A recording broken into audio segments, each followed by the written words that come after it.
So let us proceed with a terrible show today.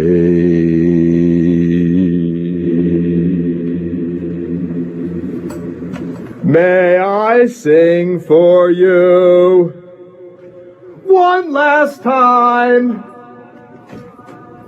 before I ride off into the sunset? I would like to sing to you. Would you like to hear me sing to you? You don't have a choice.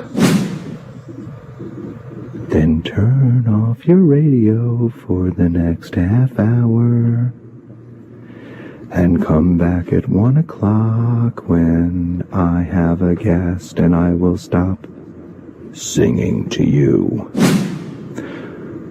But from now until 12:35, I will sing Walter Benjamin for you.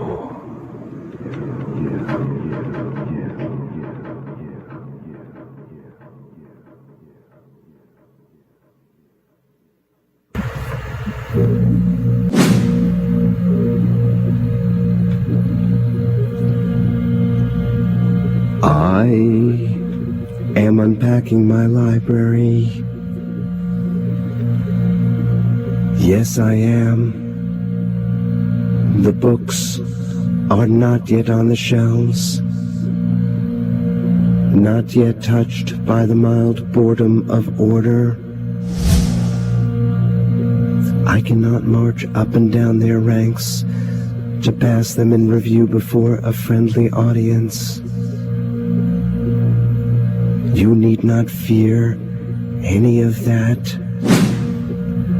Instead, I must ask you to join me in the disorder of crates that have been wrenched open, the air saturated with the dust of wood, the floor covered with torn paper, to join me among piles of volumes that are seeing daylight again after 2 years of darkness, so that you may be ready to share with me a bit of the mood. It is certainly not an elegiac mood, but rather one of anticipation, which these books arouse in a genuine collector.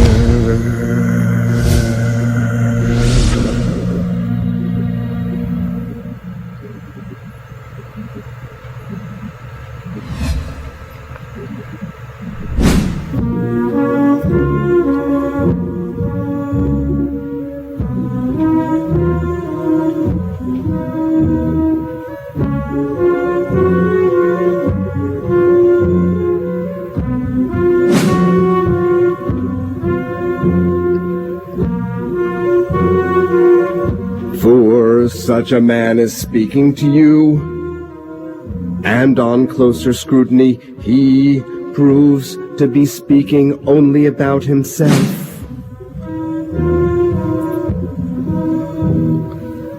Would it not be presumptuous of me if, in order to appear convincingly objective and down to earth, I enumerated for you the main sections and prize pieces of a library?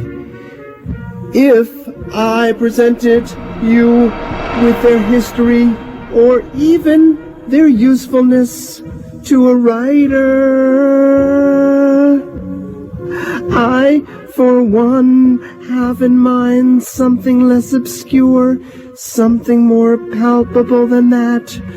What I am really concerned with is giving you some insight into the relationship a book collector has to his possessions, into collecting rather than a collection.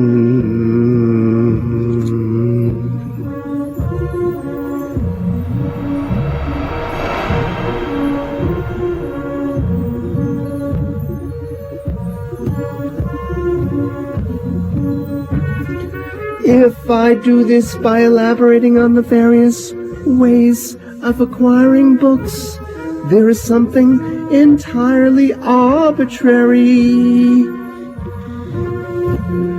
This or any other procedure is merely a dam against the springtide of memories which surges toward any collector as he contemplates his possessions. Every passion borders on the chaotic, but the collector's passion borders on the chaos of memories.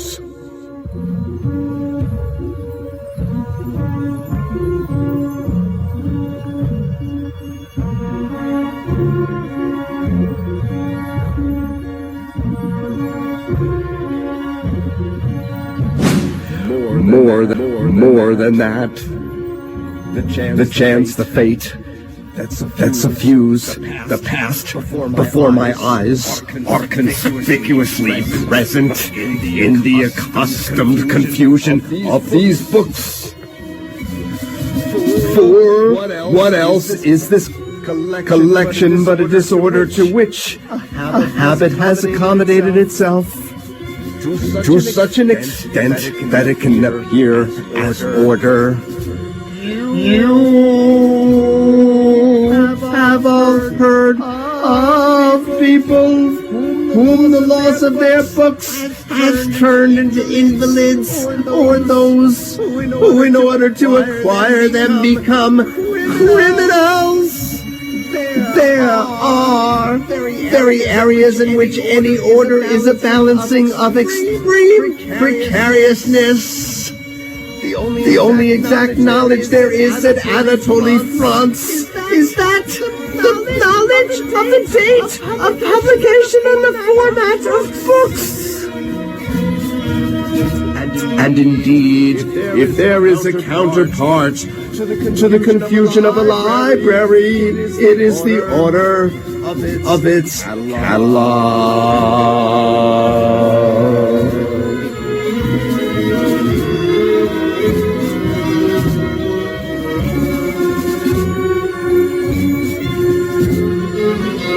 Thus, there is in the life of a collector a dialectical tension between the poles of order and disorder. Or naturally his existence is tied to many other things as well, to a very mysterious relationship to ownership, something about which we will have more to say later. Also, to a functional relationship to objects, which does not emphasize their functional utilitarian value, that is their usefulness, but studies and loves them as the scene, the stage of their fate. The most profound enchantment for the collector is the locking of individual items within the magic circle in which they are fixed is the final thrill. The thrill of acquisition passes over them. Everything remembered and thought, everything conscious becomes the pedestal, the frame, the base, the lock of his property, the period, the region, the craftsmanship, the former ownership. For a true collector, the whole background of an item adds up to a magic encyclopedia whose quintessence is the fate of its object.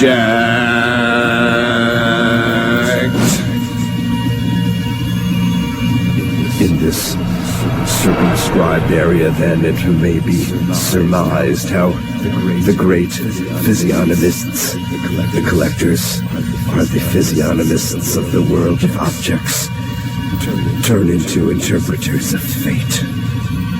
One only has to watch a collector handle the objects in his glass case as he holds them in his hands, as he seems to be seeing through them into their distant past, as though inspired. So much for the magical side of the collector, his old age image, I might call it.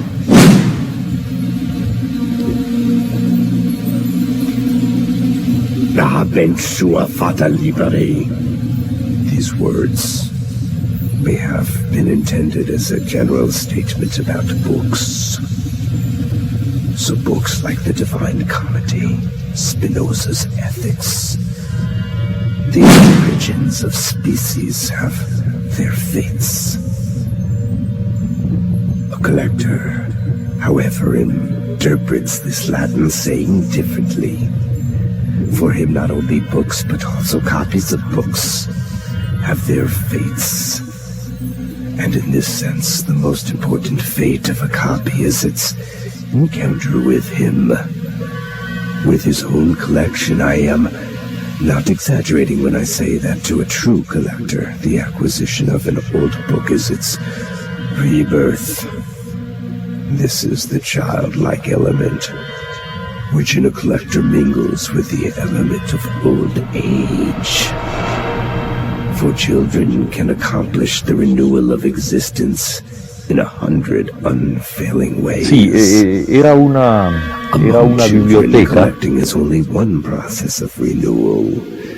The other processes are the painting of objects, the cutting out of figures, the application of decals, the whole range of childlike modes of acquisition, from touching things to giving them names to renew the old world.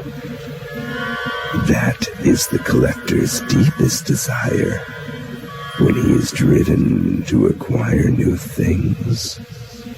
And that is why a collector of old books is closer to the wellsprings of collecting than the acquirer of luxury editions.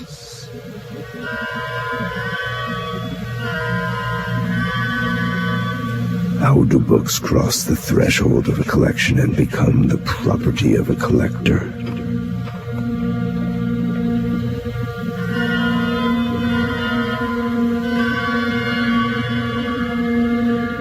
The history of their acquisition is the subject of the following remarks.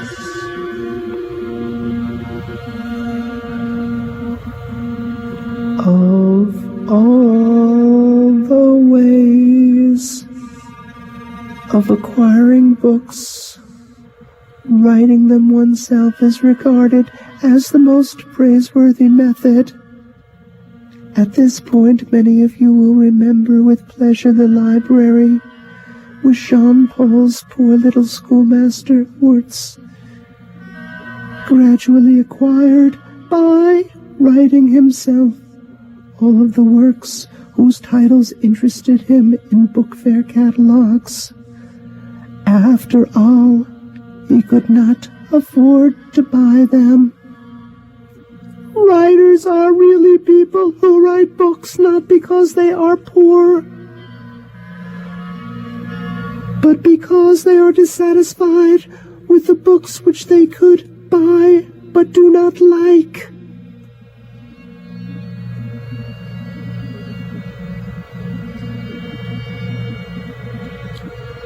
You, ladies and gentlemen, may regard this as a whimsical definition of a writer, but everything said from the angle of a real collector is whimsical.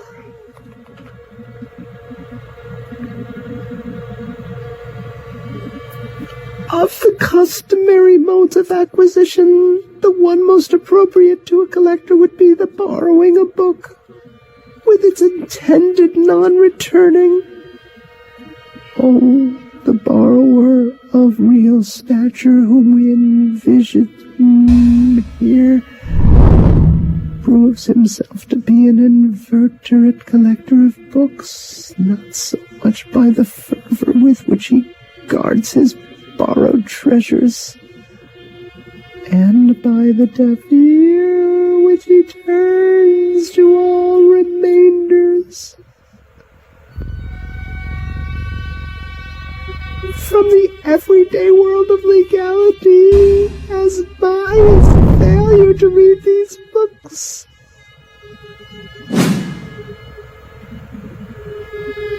If my experience may serve as evidence, man is more likely to return a borrowed book upon occasion than to read it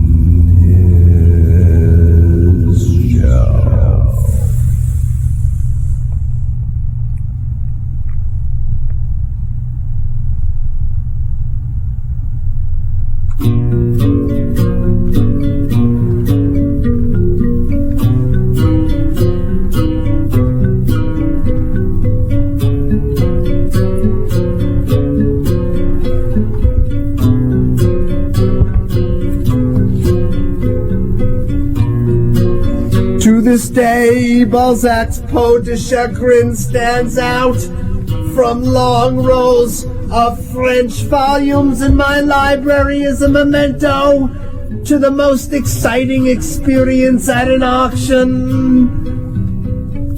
This happened in 1915 at the Roman auction put up by Emil Hirsch, one of the greatest book experts and most distinguished of dealers. The edition in question appeared in 1838 in Paris, Place de la Bourse.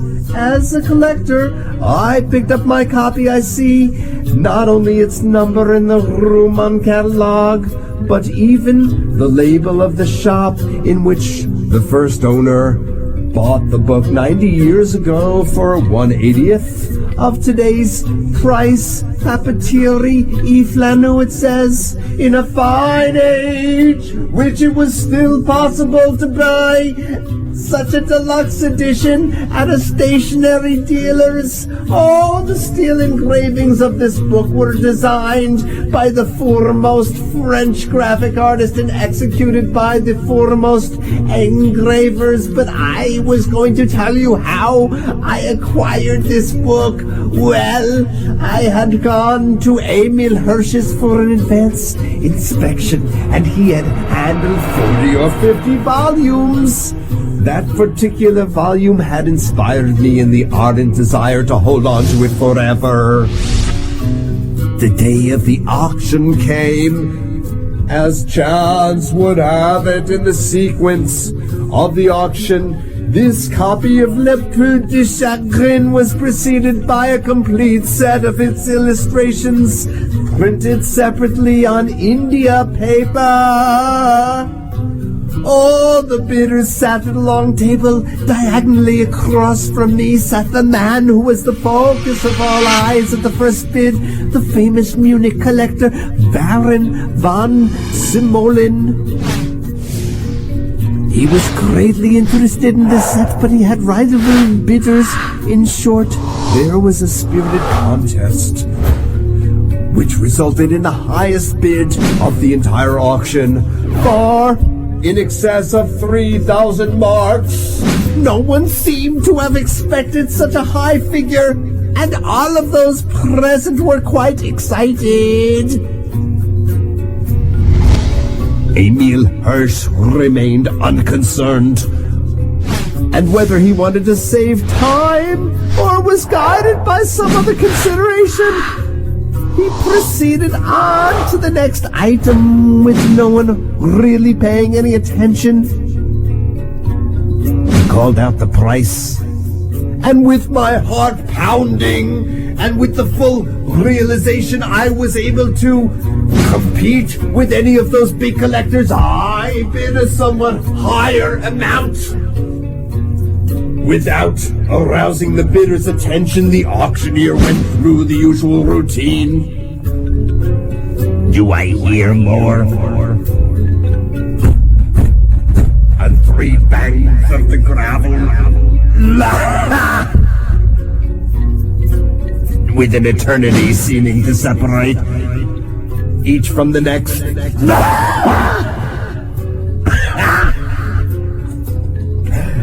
And proceeded to add the auctioneer's charge.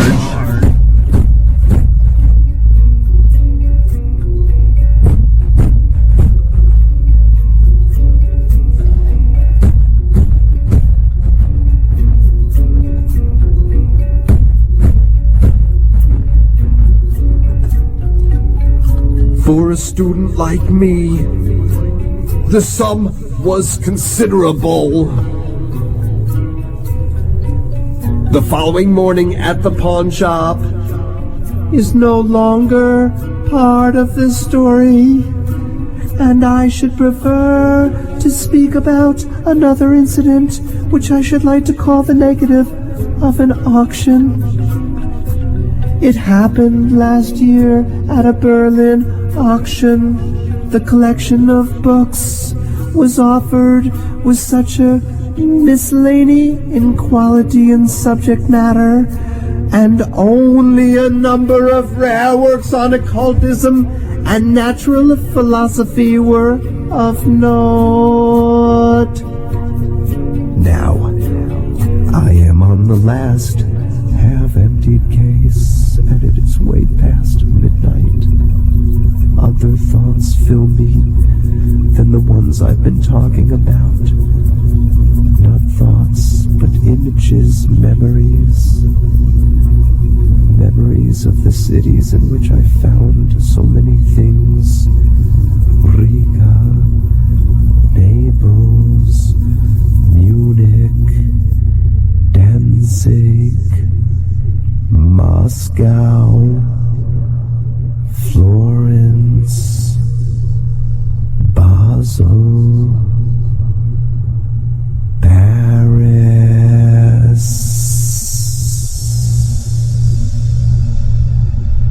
Walter Benjamin, for you. Oftentimes, I'll read academic papers or reviews about my work, and I won't even recognize it as being my work. And in a sense, my work is so objectified that and it's so far outside of myself that any criticism that you bring to it, any ideas that you bring to it are valid ideas. And I can be completely surprised by the way people are speaking about something I've written, because in a sense I haven't really written it. I've just sort of moved it, onto a pedestal for everybody to examine. So it's a much cleaner way of dealing with an artifact, saying, gee, isn't that interesting? Any angle you hit on that thing is going to be right. And I kind of feel that contemporary writing needs to be self-conscious of the media and manipulate it as its primary content. If you aren't making artworks with the intention of having them copied, you aren't really making art for the 21st century. The plagiarism and copyright trials of the 21st century are what the obscenity trials were in the 20th century. These are really the issues of our time. Now, of course, we have no more, obscenity to get through. Everything is done, but we still have problems with plagiarism. And so to me, these are reproducibility, replication, mirroring, reproduction, copyright, intellectual property are really the true content of writing in the 21st century, at least in the early 21st century.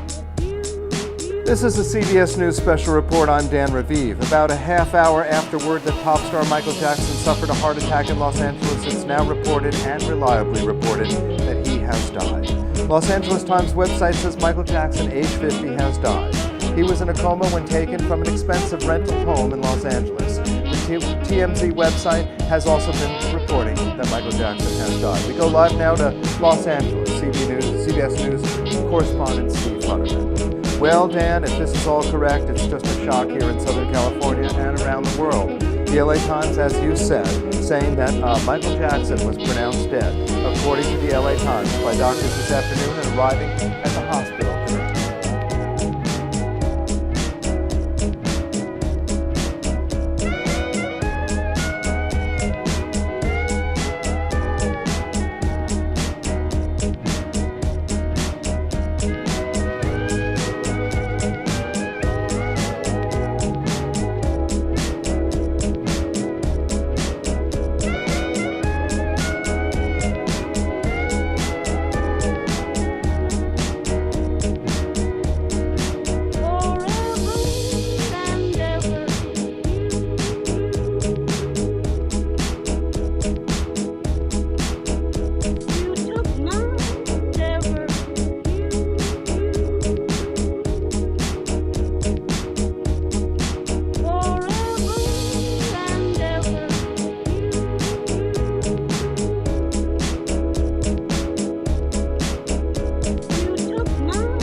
up my